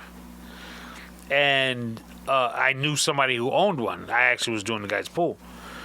And he told me that they were built by an architect back in the 60s. The last name was Alexander. So these are Alexander houses. Oh. And I was like, okay. He goes, for some reason they're in fashion right now, and they're getting bought up. And he says, and some people converted their carports into garages, and those are going for less money because they're not the original Alexander that had the carport. And I was like, you serious? Wow. And they were going for big money, and people were like fixing them up. Well, that was that early Rat Pack, Palm Springs, very swinger lifestyle kind of house. You know what I mean? Like Brady Bunch shit. You know what I mean? Like They were super nice. Yeah, Alexander, I'll never forget that. I could have quadrupled my money. Right? Fuck. I mean, when I sold my first house, I doubled. I don't even remember how. We weren't in there for that long. So I made a pretty penny off of it. Nice. Because the housing market was starting to boom at that point. Right. Then you took that and put it over to the new house and Actually, built no, that one, right? I moved in with my mom because I wanted to build a house and I had to find a lot. Right. That took some time. So sat on it for a little while. Hard to move back with mom after being gone for so long? Actually, it wasn't that bad. Really? No, the hardest part was at the time she lived in La Quinta. Oh, okay. All the way up in the Cove. Oh, shit. And when I say all the way up, it took 15 minutes just to get from 15 to 20 minutes from Highway 111 to her house. Going up, what is that? Wow, so you really wanted to find a lot. You know, the funny thing is, we lived with my mom for 2 years. Okay. The first year, she didn't like living up there either because it was so far away from all of us. Right. So the first year was up there. And then they bought a house in Cathedral City, the house she's in now. And so we all moved, I moved in with her to this house. Right. It worked out really well. We didn't get on each other's nerves. My wife says the same thing, and I don't think she's lying. But the thing is, the four of us slept in one bed. My kids were still little at the time, so it was okay. I'm sorry. I thought you meant your mom, your wife, and your. Wait a minute. What do you mean you four? I'm glad you threw the kids in there. Woo! I was like, wow, that's kind of weird. Everything we had was in storage, and that one bedroom. Wow. I had a credenza. I think that's what it's called. With the doors. Huh? With my computer for work. That was in that bedroom. A dresser for our clothes, and then a closet, of course. And a TV. Wow. And the four of us lived in one room for 2 years. Telling about how I said, we moving on up. Yeah, that's great. Man, it makes you grateful though, right? Like when I moved down and I moved in with my parents when I came back. And, it was right when my mom started with her Alzheimer's and they were, it was the same conversations all day long, and I'd be laying down, getting ready to go to sleep, be like 2:00 in the morning, and I'd hear somebody knocking on. Hello? Hey, mijo, are you awake? My internet's not working. Be like, yeah, hold on. Then I'd go into their room and I'd have to fix their internet and blah blah blah. And mijo, are you hungry? You want me to make you something now that you're awake? No, I just want to go back to sleep. Like, what are you doing? But it was good. I'm glad I got to do that too, though. My stepfather, my stepfather. I was gonna say my kid's grandfather, but because they know him as grandpa. He got Alzheimer's, and it's kind of tough. One time I remember. I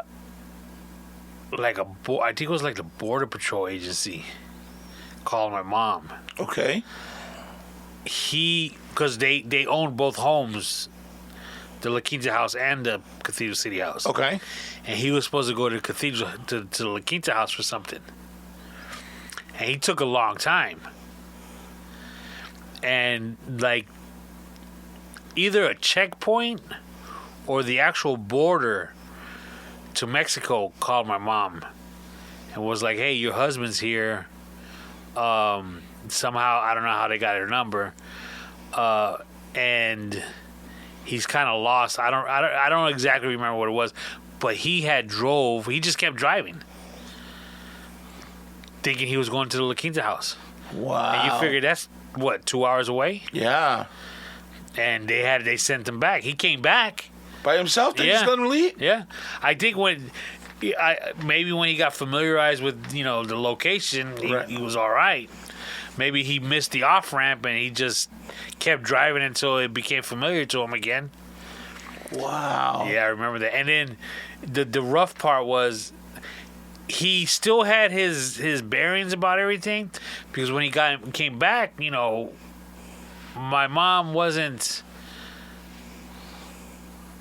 arguing with him about it, but she was trying to explain to him what happened, because it's one of those things that he was starting to go, and she was trying to show him, look, this is the type of shit that's happening, so you need to be careful.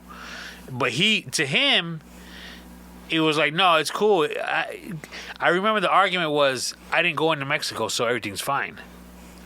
And our point of view, because I got into it as well. Right. Our point of view was, yeah, but you shouldn't have been there. You shouldn't have been all the way out there to begin with. You were just going to the La Quinta house.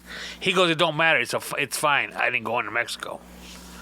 It's like, that's not the point. You drove for 2 hours when you should have been driving for half an hour. Yeah, when they become combative, it's and my mom was kind of like that with my sister before she passed, because she was very,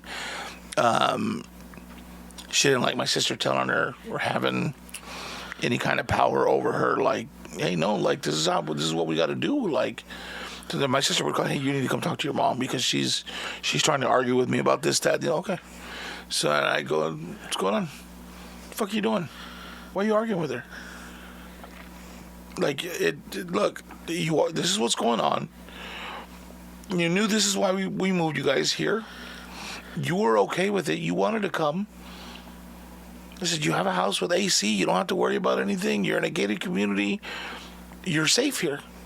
Well, what's the problem? Like, it was just always little shit that, you know what I mean? Like, she would argue with her about. And, like, they always, like, it's not that they didn't get along, but...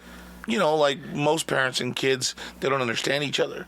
And my sister was very go get 'em, and my mom was a homemaker and didn't know anything other than that. And you didn't need anything more than a roof over your head and food in your tummy. And my sister was like, "Fuck that! I'm gonna do more than that." And you know, they argued all the time, dude. Like my mom would try to hold her down and.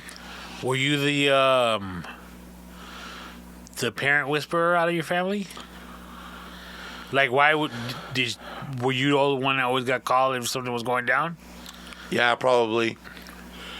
Probably it was my sister. My sister and I were probably the ones that wrangled all the commotion most of the time.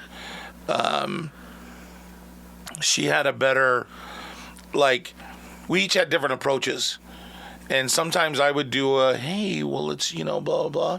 And sometimes it was like, fuck that. You're going to listen. And this is how it's going to work.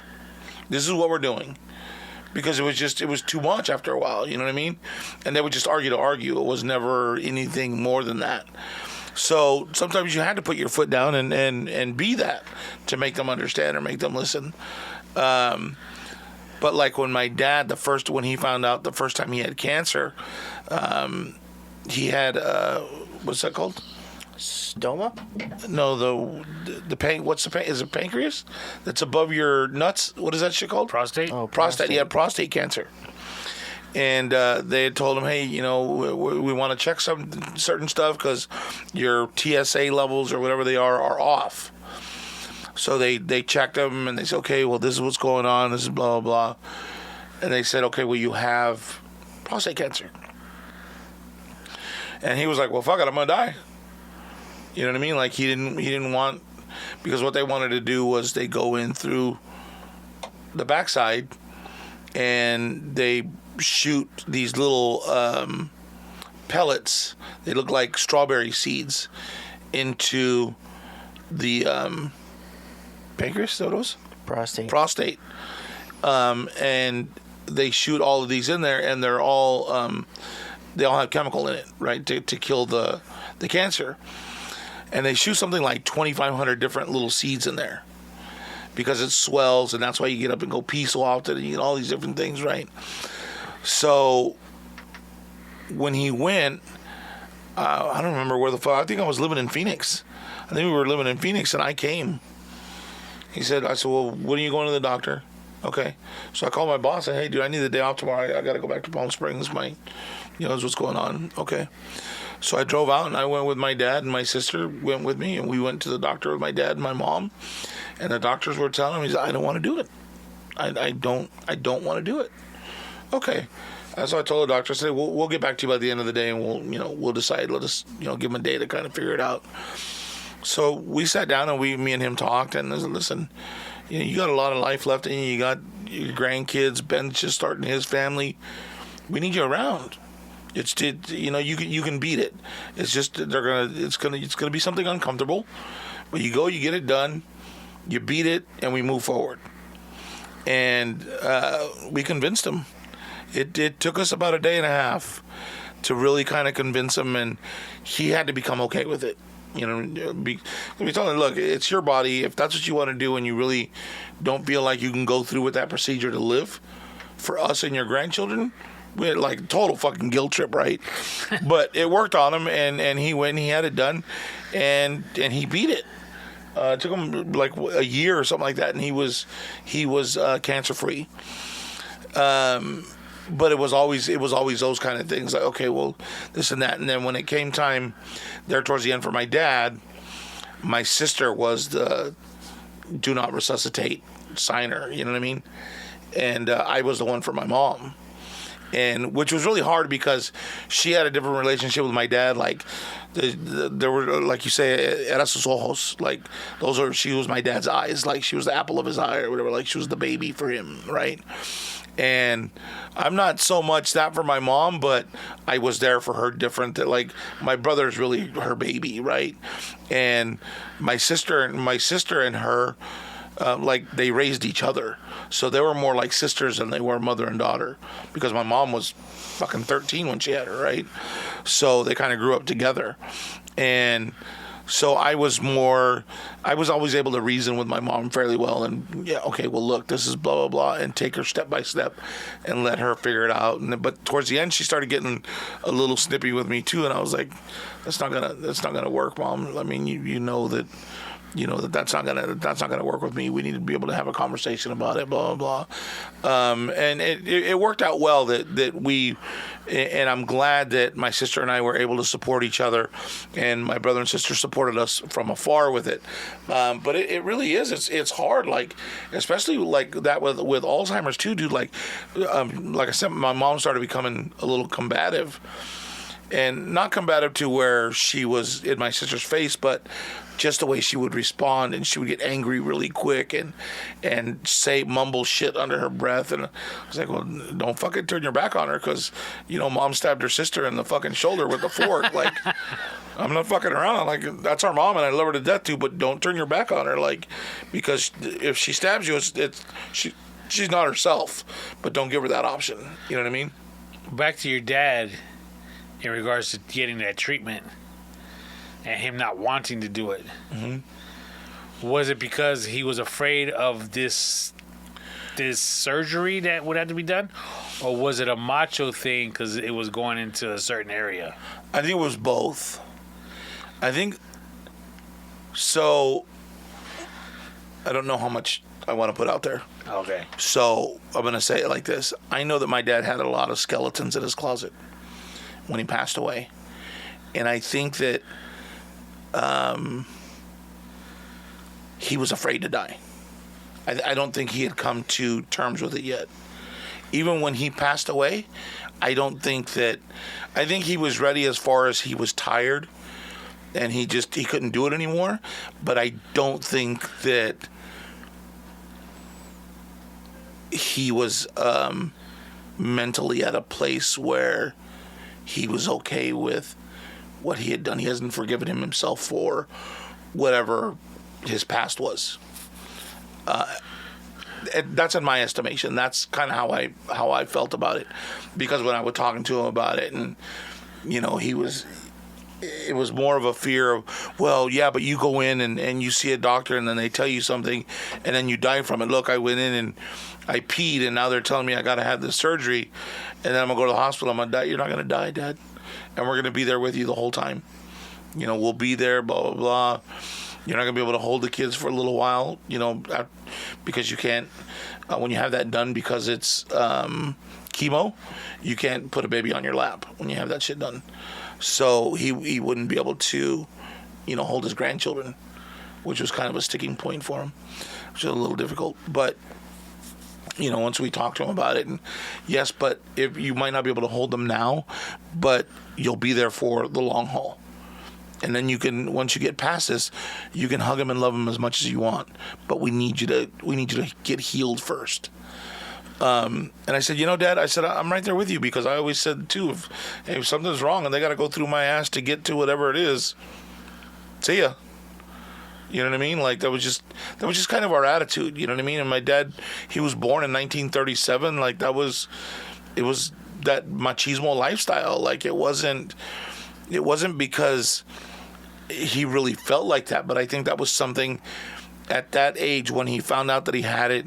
It was really something to hide behind and gravitate towards, so that his fear didn't show, because we were men. We weren't allowed to show fear. We're not allowed to cry. We're not allowed to show emotion.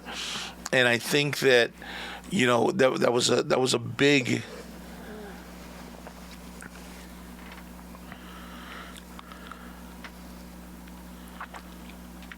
That was a big bridge for us to cross, from the time he had that till the time he passed, because when he had that and he was fighting it, his life changed, and the way he dealt with us changed, and then again changed when he was on the backside of his life. Because it was a different opportunity at life, and it was time for him to, make amends and let us know, because he told, hey, I'm sorry that I was so hard on you. He said, I just didn't know any other way. He said, but before I go, I want you to know that I'm proud of you and each of your brothers and sisters. I'm proud of the man that you are and the children that you raised, and always know that I am, and I always was proud of you. I just didn't know how to show you. And he was saying that on his deathbed. You know what I mean? So it was a long travel. And yeah, I think a lot of that was that machismo stuff. But, but he came by it naturally. I mean, he was raised by him and his eight brothers and sisters there were. And they were raised by one old Mexican woman. And she was ornery as shit. But those kids worked hard. They had respect. They drank and did their shit, but none of it came to the house. And if it did, it was taken care of and swept out of sight. You know what I mean? And so it was, his feelings and the way he dealt with it, I think were true to who he was. You know what I mean? Doesn't make it okay.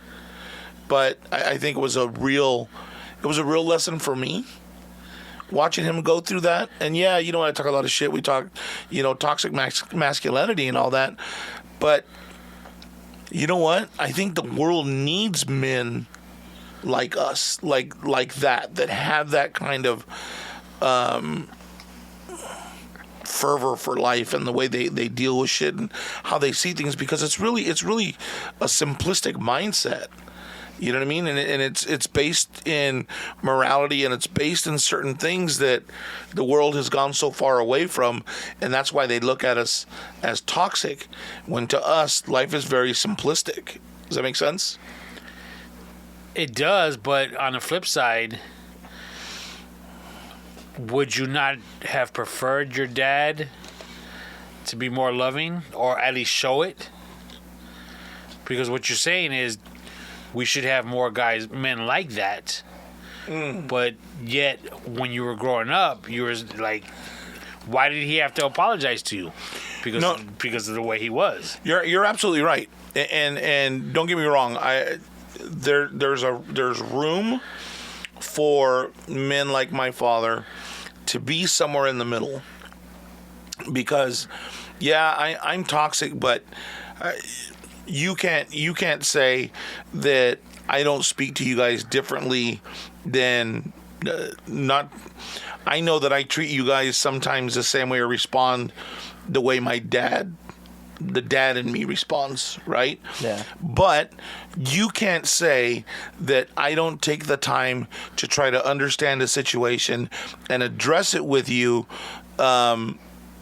calmly and the right way, lovingly, as opposed to the way just shutting it down, telling you, no, this is the fucking way it's going to be, and that's it. Yeah. You know what I mean? I've really, like I said, when I say that I've learned from it, it's I tell these guys all the time, is that, man, I fucking wish my dad would have been able to have these kind of conversations with us. Was able to understand that, hey, you know what? You're 40. I'm fucking like 10. I can't grasp the emotion that you're going through, that you're talking about. You're just making me feel like shit because whatever. You know what I mean? So I take that into consideration. Like, okay, like, shit going on. Okay, well, fuck, he's 13. I'm 35. I'm having trouble, taking it in and figuring it out. How do I address it with him and help him through it? And I think, I really learned how to step back and assess the situation to be able to come back and have a real strong and heart-to-heart conversation with him, and still do it with strength to guide him. And with Milo. But you talk about two different characters. Like, the way I do it with him, I can't do with Milo.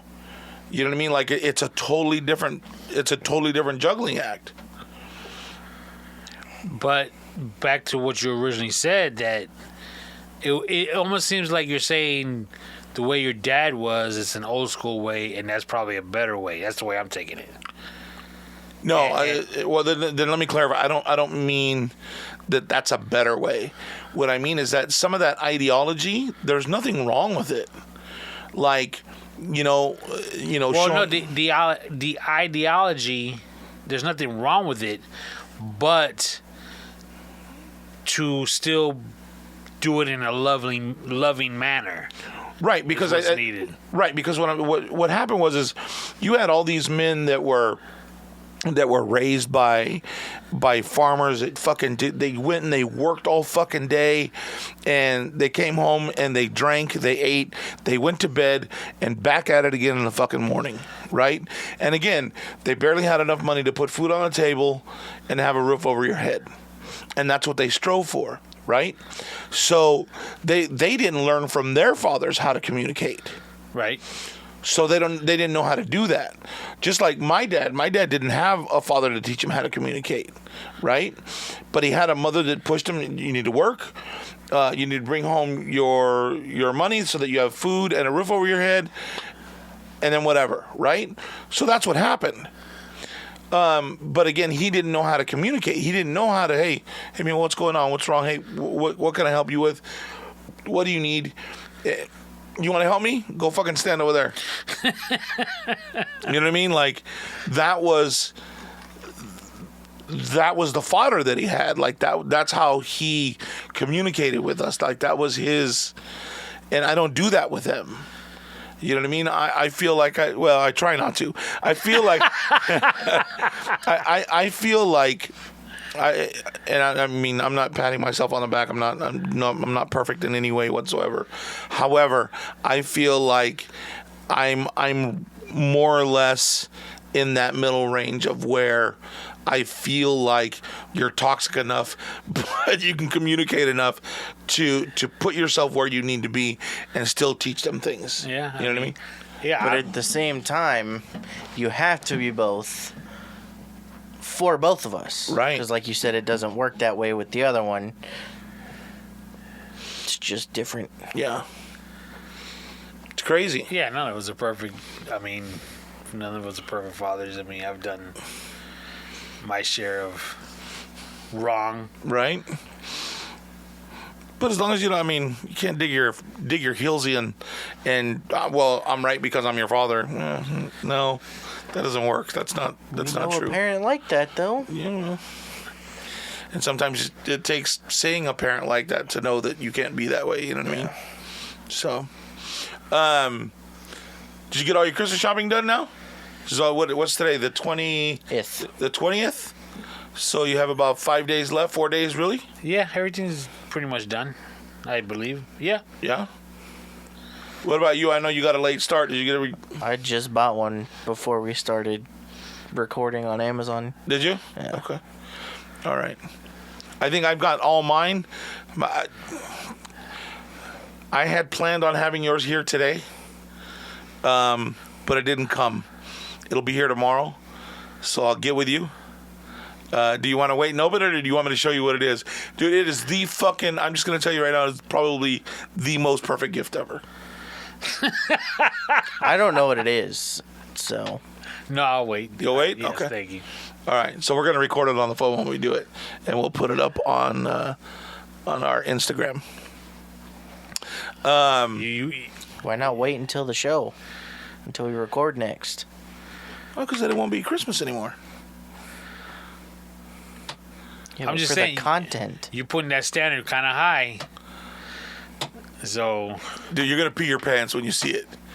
You're going to be like, okay, it was perfect. Yeah, it was good. And if he says I don't like it, if I say, then we find a new nice. co-host? Something like that, right? It was nice. It was okay. I appreciate it. Yeah, that's probably what you're going to give me. You're gonna be like, I don't get it. Yeah. I don't get it. That's funny shit. Any final words? Is there something you wanted to talk about, or anybody needed to? Well, first of all, you have any? Nope.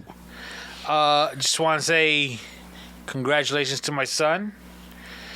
Apparently, he had to take some tests in order to really become full-fledged at whatever he does. So he's like, the tests that he has to take, they're like the G level, right? I think is what they're called. I don't know. They're either G or F level. And those fucking tests, bro. Holy shit. All I know is there were 3 of them. And he passed the first 2 on the first tries. The last one, he had to take it twice. Yeah. He passed it on the second one. Yeah.